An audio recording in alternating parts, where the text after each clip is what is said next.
Uy, Tess. Oh, tsaka pala. Oh, Alam mo na ba kung anong bagong chismis? nako, ikaw talaga? Hindi ka talaga nagpapahuli sa chismis osang. Ano yun? Ako pa ba? Higit. Diyos ko. Alam mo ba, nanggana ako sa bakery kanina. Nakita ko ba naman to si Kagawad, Dok? May kasamang magandang babae. Nakaw, talaga ba? Alam mo talaga yung si Kagawan, no? Ang tanda na, hindi pa rin nagpapahuli. Ay, kaya walang tumatagal sa kanyang mga babae. Siguro nga, at puro magaganda pa ang gusto. Ay, naku. Alam mo, minsan gusto ko yung bidyuhan. Tapos para ipakita natin sa barangay para hindi na siya manalo sa susunod na eleksyon. Napaka-immoral niya. Kasi unang-una, alam naman ng buong barangay na talagang babaerya mo kung Kagawad na yan dito. Pero kahit na, immoral yung mga ginagawa niya. Para sa susunod eleksyon, wala nang boboto sa kanya, no? Kakahiya siya. Sa bagay, may point ka dyan, Maru. Mm-mm. May bantayan natin maigi ang Kagawad na yan. Oo nga. Pero teka nga muna. Ikaw ba nung pumunta ka dito ay nakapagluto ka na ng tanghalian nyo? Ha? Aba, oo naman ako pa ba? Oh, buti ka pa. Kaya yung buti pa, umuwi ka na, ako magluluto pa lang. Pagkatapos ko kumain, pupuntahan kita. Tapos Kita ha. investigahan natin yun, ha? Oh, sige na. Bye. Bye. See you later. Okay. Sige. Kaya na naman ang ginagawa ng doktor na. Sam, nakikita mo ba yung nakikita ko? Tingnan mo naman, si Kagawad Dok, dinala pala talaga dito sa barangay niya yung dalawang babae niya. Oo nga, hindi na nahiya. Ako, bata-bata nung mga kasama, ang tanda-tanda niyo. Kaya nga. Ay. Ayun, malis. Malis. Kakataon na natin. Tatanungin natin si Tanod. Tanod Jerome. Halika, dali. Uy, Tanod Jerome, halika dito. Dali. May tatanong lang kami sa'yo.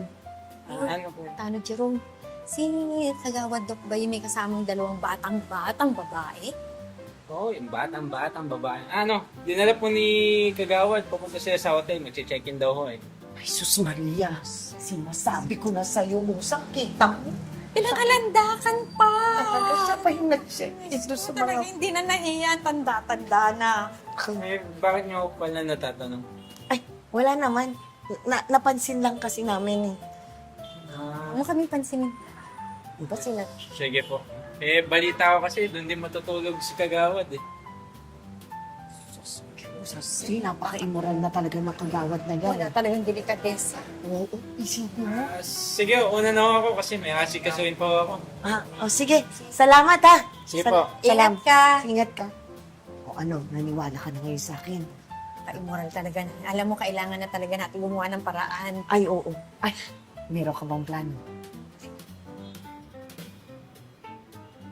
Ay, maganda yan. Sige. Oo. Pero ngayon, umuwi muna tayo ha. Magluto muna tayong dalawa. Tapos, tsaka wala naman si Kagawad eh. Sa susunod naman ulit. Halika na. Ay. O ano, nagustuhan niyo ba yung pinag-check-inan ko sa inyo kagabi? Of course naman, Popsy. I love the hotel. Especially me, I love the room and the jacuzzi in the bathroom. Thank you, Popsy! Yan ang gusto kong marinig sa inyo. Yung komportable kayo dun sa pagtitirahan ko sa inyo. Popsy, can we go shopping? Kailangan ko na kasing bumili ng bathing suit tsaka sundresses. Kaya nga, Popsy, pag-shopping mo naman kami. Yun lang pala eh. O sige, tara. Baba tayo, punta tayo sa sasakyan ko, at isa-shopping ko na kayo. Ano po, Sam? Narinig mo? Siya pa ang nag-check-in tapos ipapag-shopping pa yung mga bata. At tuwang-tuwa pa sila. Imagine mo ba naman, mukhang ginayuman ng matanda nga yung dalawang batang babae na yun. Kaya nga eh. Ay, dapat meron na tayong gawin. Kaya nga, kailangan na natin gumawa ng paraan para matigil na yung mga panggagayuman niya matanda na yan. Kaya nga. Makinig pa tayo. Kaya nga makinig pa tayo.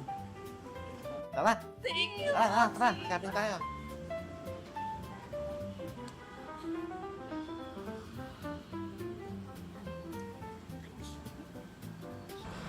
Ay nako, Jerome, alam mo ba, ang saya-saya ko kahapon.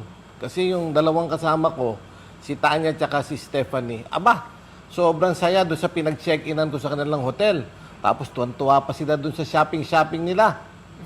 Naman, kagawad. Papasana all ka na lang. Paano naman hindi matutuwa yun? Gastos mo lahat. Siyempre naman, Jerome.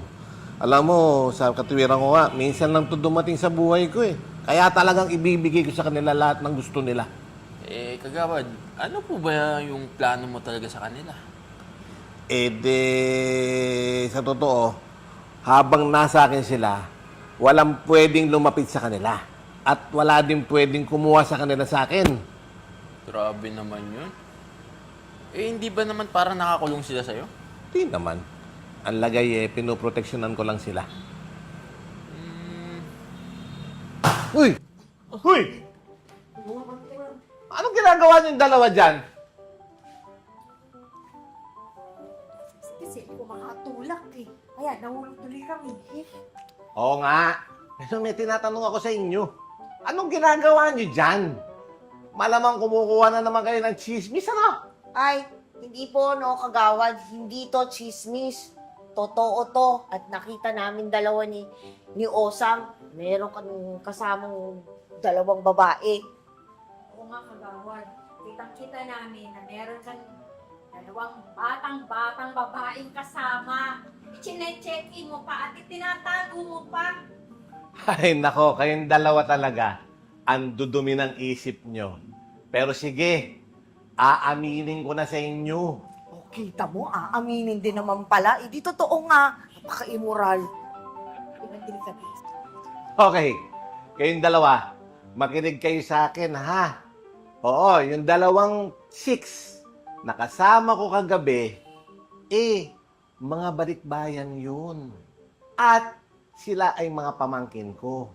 At kaya ko sila pinagsa-shopping-shopping kasi wala pa silang mga damit. At yung luggage nila, nasa airport pa. Ay, hindi mo kami manluloko. At hindi kami maniniwala na pamangkin mo yun sila. Bakit ang tawag sa'yo? Popsi! Oo, ang tawag nila sa akin, Popsi.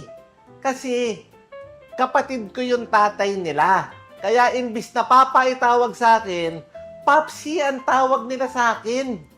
Alam nyo po, bagay na bagay sa inyo yung mga pangalan nyo, no? Ikaw Aling Tess, kasi Marites.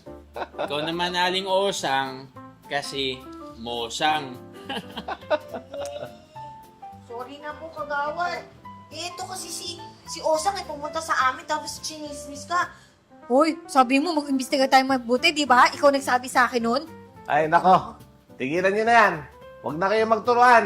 At yung chismis na yan, walang gagawing matino sa inyong dalawa yan. Di ba, Jerome? Sorry na po, kagawad. Sorry na po. Chismis yan, Alis chismis. na kami. Kaya na nga. Ay, nako, Jerome. Marites yung dalawa.